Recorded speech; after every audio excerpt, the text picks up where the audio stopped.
Salut tout le monde, j'espère que vous allez bien. Aujourd'hui, je vous retrouve pour une nouvelle vidéo où on va parler de mes locks.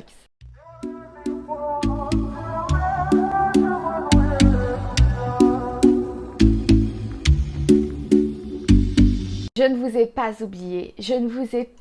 oublié, ok? Pour ceux qui me suivent sur Instagram ou TikTok, vous avez vu, je suis quand même un peu constante. C'est vrai que YouTube, j'ai un petit peu laissé de côté pour un moment, mais là, je reviens en force. Du coup, après une longue absence, je fais le point avec vous sur mes locks.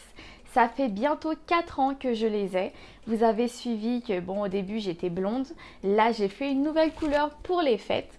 Je sais pas ce que vous en pensez, j'attends vos avis en commentaire. Je me suis coiffée avec la coiffure où je vous avais fait une petite vidéo, un petit tutoriel. Je vous la mettrai juste ici. Pour ceux qui me suivent pour la première fois, mes locks, je les ai commencés en mai 2020 pendant le confinement parce que mes cheveux, ils étaient en piteux état et que je me suis dit, bon, tant qu'à faire, autant les tuer une bonne fois pour toutes en faisant des locks. Actuellement, j'ai 92 locks sur ma tête et il me semble que l'année dernière, j'avais coupé sur mes locks.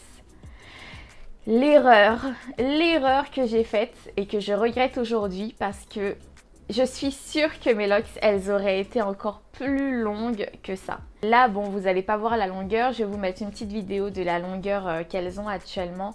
Mais je suis sûre qu'elles auraient été tellement longues. Mais si je retourne au moment où je les ai coupées, j'en avais vraiment besoin parce que ça me donnait chaud. Ça me donnait chaud, j'en avais marre et puis j'étais tout le temps en train de les attacher.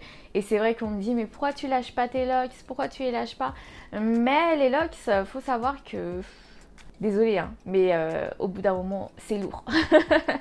C'est lourd, ça donne chaud, c'est pas pratique et je vais les enlever.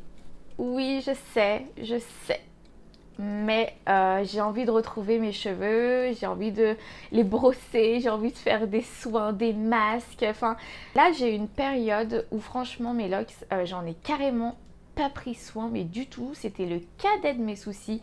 Moi qui disais avant, oui, les locks, c'est vos cheveux, c'est la continuité de vos cheveux. Pia, pia, pia, pia, pia, pia. Là, mes locks, même pas de vapo au quotidien, pas d'huile, rien, j'avais mis aucun entretien. D'ailleurs, elle poussait quand même. Je les lavais peut-être une fois par mois ou quand ça sentait vraiment mauvais.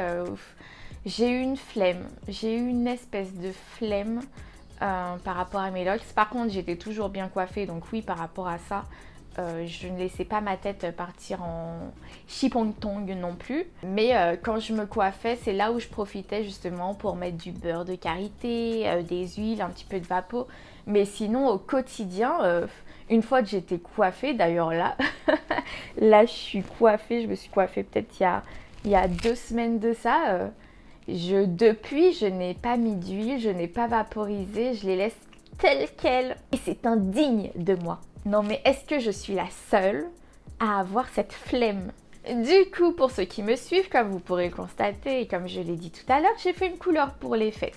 Ça, c'est encore une autre histoire. J'ai été tentée par des petites bouteilles de coloration et j'étais loin de me douter que c'était pas des colorations permanentes. Moi, j'ai lu le mode d'emploi, j'ai lu la couleur, j'ai lu tout sauf coloration semi-permanente. Le truc, il était en gros sur la bouteille, mais bon, j'ai fait quand même. Je regrette pas. La couleur, elle est belle. Pas se mentir, faut se le dire, la couleur, elle est belle. Mais les dégâts qu'elle fait sur mes vêtements, sur mon lit, sur mes draps, sur... Et non, c'est un crime en fait. Il y a de la coloration partout, j'en mets partout et c'est juste horrible. J'ai pris 4 bouteilles pour faire toute ma tête. Et franchement, ça va. En plus, pour faire la couleur, c'était toute une galère parce que c'est super tâchant. Quand j'ai dû rincer le produit, la baignoire, elle est passée de blanche à baignoire rose. Donc, il a fallu passer de la javel, du bicarbonate pour essayer de reblanchir la baignoire. J'ai eu l'envie d'aller à la mer. Autour de moi, l'eau, elle était rose. Enfin, c'était vraiment... Ne faites pas ça. Ne faites pas ça. Si vous voulez faire des colorations sur vos locks, choisissez des couleurs permanentes. Ne faites pas comme moi. Donc voilà, avant tout ça, j'ai quand même décidé de redonner un petit peu de boost à mes locks parce que avant de les couper, j'aurais souhaité, oui j'avoue, j'abuse, mais j'aurais souhaité faire une couleur noire dessus parce que retour aux sources, retour à ma couleur naturelle, mes cheveux noirs. Et comme j'ai jamais vu mes locks noirs, je me suis dit bon, je fais blond au début, hein, on a passé le blond. Là, j'ai fait cette couleur-là. Je me suis toujours demandé qu'est-ce que ça donnerait cette couleur-là sur moi. Et là, en fait, après, je vais faire du noir. Je vais vous montrer, bien sûr. Hein. Et après, je les enlève. Après, je les enlève, les gars. Après, je les enlève. J'ai hâte. Et d'ailleurs, j'ai fait une commande sur Aromazone avec des huiles et tout pour vraiment reprendre à zéro ma routine, reprendre mes cheveux, les nourrir, les brosser. Par contre, oui, c'est vrai que j'hésite à laisser une petite longueur ou à faire une boule à zéro. Oui, une boule à zéro. Donc, j'attends vos avis en commentaire. Vous allez me dire ce que vous en pensez. Est-ce que je rase tout? Est-ce que je laisse quand même une petite longueur pour, voilà, sauver le risque de ressembler à rien du tout après. Donc voilà, j'espère que vous aurez apprécié cette vidéo, ce petit comeback. N'hésitez pas à me laisser vos avis en commentaire et on se retrouve bientôt pour une prochaine vidéo. Bye bye!